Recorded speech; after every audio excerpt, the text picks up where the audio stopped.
What's up, everyone? Welcome to the Power Play with CJ. Today I want to talk about the possibility or the need for more intervention by the federal governments of both the United States and Canada in the lockout. Now, I understand capitalist economies, you really can't, force people to do certain things, but in the event of labor stoppages, I don't think they should step in on behalf of the owners or the players, but the people I've been imploring that need the help the most, the people that depend on the NHL for their livelihood, the arena workers, concession workers, people that own bars and restaurants, small business owners around arenas, stuff like that.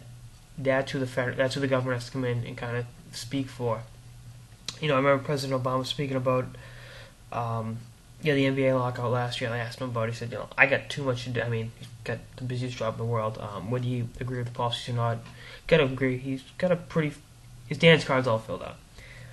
What do you need him to mediate the NBA, NHL, NFL lockouts?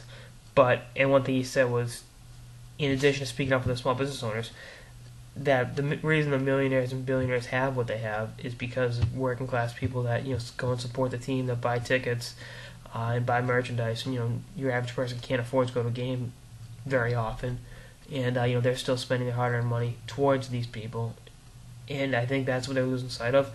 And I think our federal mediations, should they take a tougher approach? I think they should. Because this is a huge economic issue. I mean, the economy isn't in great shape, and with the fiscal cliff and all that. But, I think the Obama administration and different levels of federal government should look at it and say, look, there's 23 teams in the United States, spread out. There's 3 teams in the New York market, and then the 2 teams in LA, so spread over 20 some odd markets, throughout the country.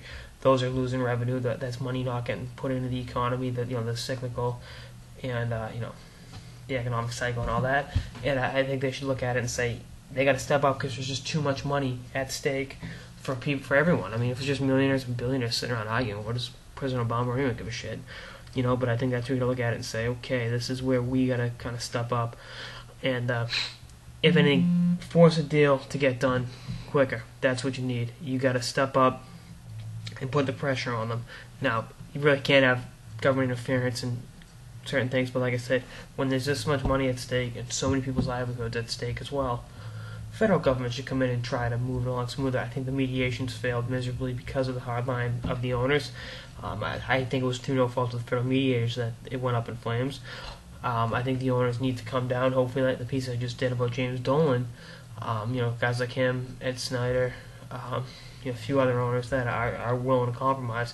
I hope cooler heads prevail and voices of reason emerge and something can get done sooner rather than later, because it's December 1st and there's no sign of a deal getting done.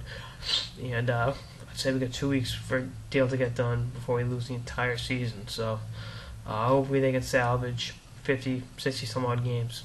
But like I said, hopefully the federal government can step up and do something. That's all I got in this episode of the Power Play with CJ on the need for more federal mediations in the NHL lockout talks. Stay tuned for more episodes throughout the lockout and beyond. Later, guys.